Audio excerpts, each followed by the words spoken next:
comenzar ahora con la introducción de la muestra al cromatógrafo de gases. Bien, entonces, cuando hablo de muestra, la muestra puede tener naturaleza muy diversa. O sea, puedo hablar de análisis de muestras sólidas, análisis de muestras líquidas, análisis de muestras gaseosas. Todas ellas son analizables por cromatografía gaseosa. La cuestión es cómo ingreso esa muestra al equipo. Lo que ocurre más habitualmente, no siempre, pero lo que ocurre, lo que habitualmente se hace es, a partir de una determinada matriz, hacer una extracción con algún solvente orgánico, volátil, e ingresar al sistema con una extracción líquida con algún solvente volátil. Esto es lo que ocurre en la mayoría de las veces, lo que vamos a tratar en este punto. Después evaluaremos que hay otros sistemas de ingreso de muestra que también son válidos y también tienen sus ventajas y sirven para esta técnica. Pero en principio supongamos que tenemos nuestra muestra y la pudimos llevar a una matriz orgánica con un solvente volátil y vamos a hacer el análisis de ese extracto, de esa solución homogénea. Bien, entonces, de lo primero que voy a charlar es acerca del instrumento que usamos para inyectar la muestra al equipo. Ese instrumento es una jeringa con volúmenes en el orden de los microlitros. El volumen de inyección de la muestra al equipo va a depender de otras variables, como ser la columna que usemos para la separación o el detector. Eso nos va a marcar rangos de volúmenes en los que podemos trabajar, pero siempre vamos a estar en el orden de los microlitros. Entonces, la jeringa es una jeringa, la que se usa para este tipo de muestras, es una jeringa tipo Hamilton, o sea, con la especificación de que esté construida con materiales que no sean atacables por los solventes con los que trabajemos.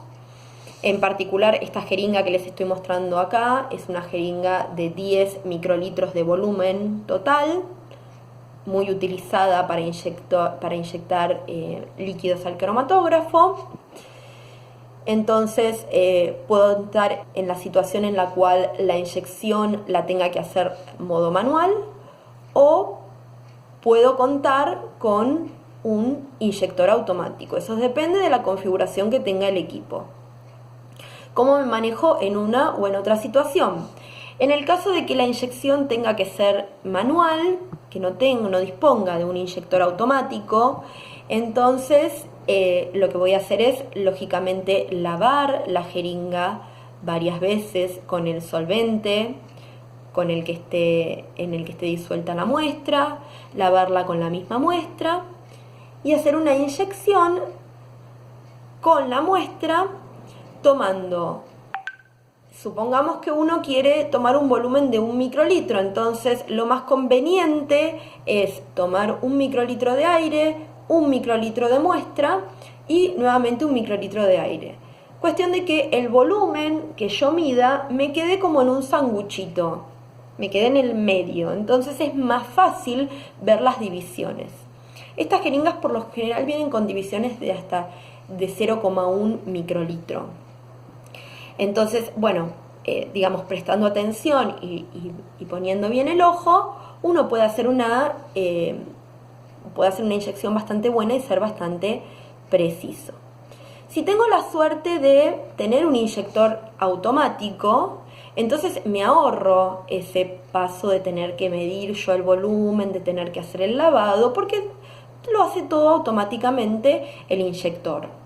O sea, el inyector es un dispositivo que se anexa al cromatógrafo, que consta de una bandeja o de un carrusel donde uno puede acomodar una cantidad de muestras, depende el inyector automático.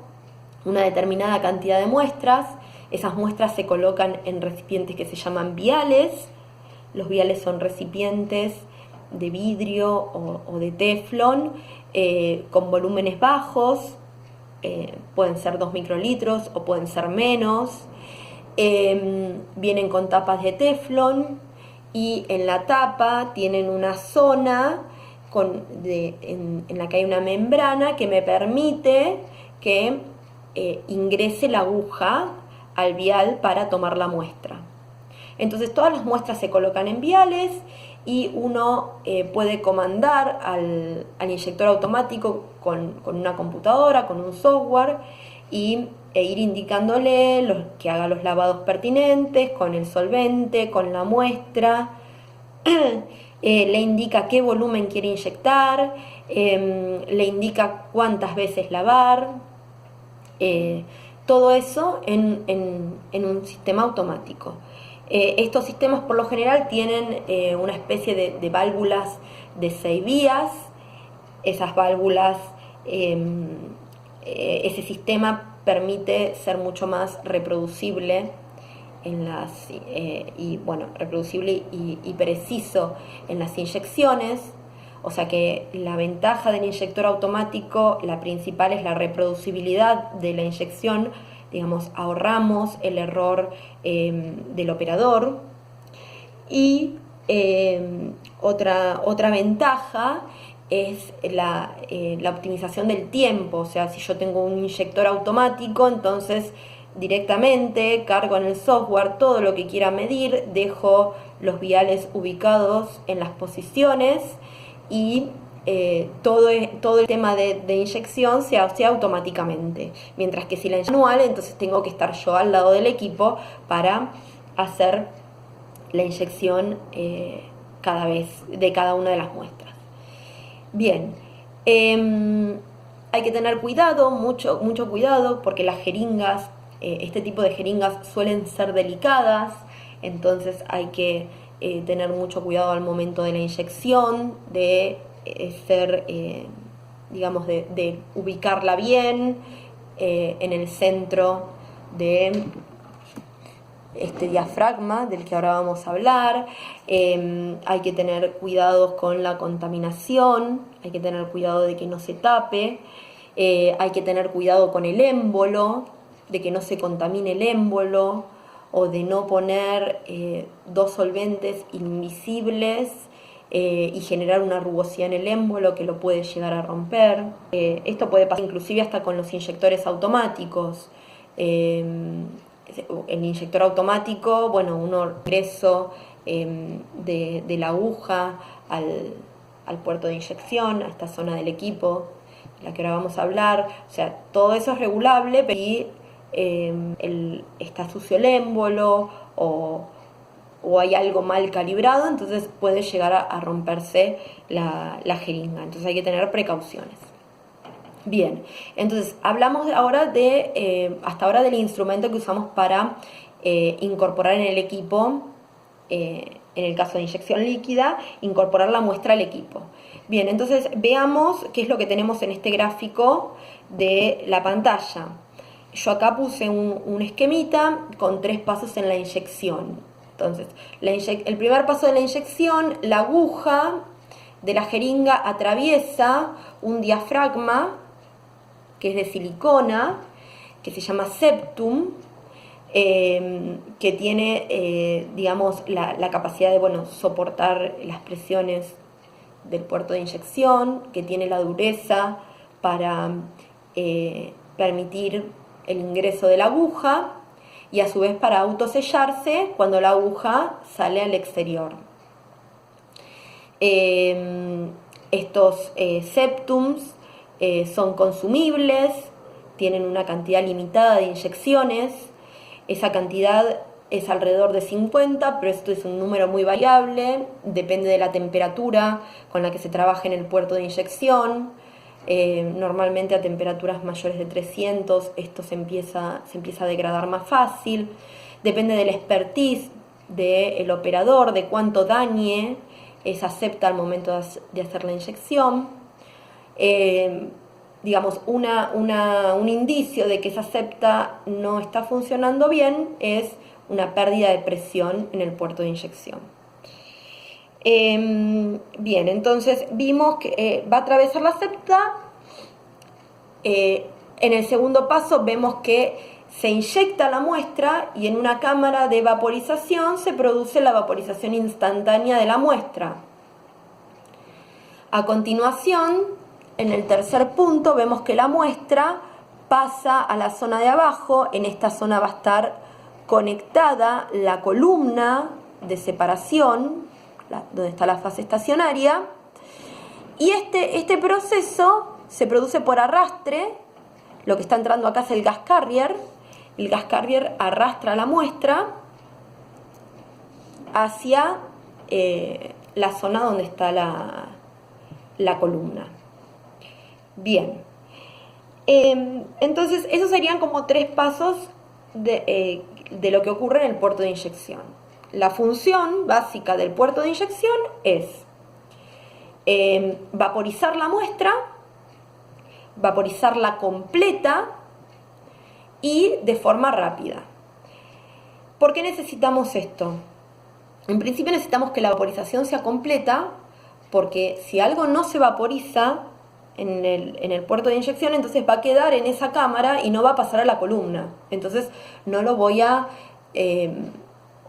ver en mi separación cromatográfica. Y por otro lado, lo que quede ahí me puede quedar como un contaminante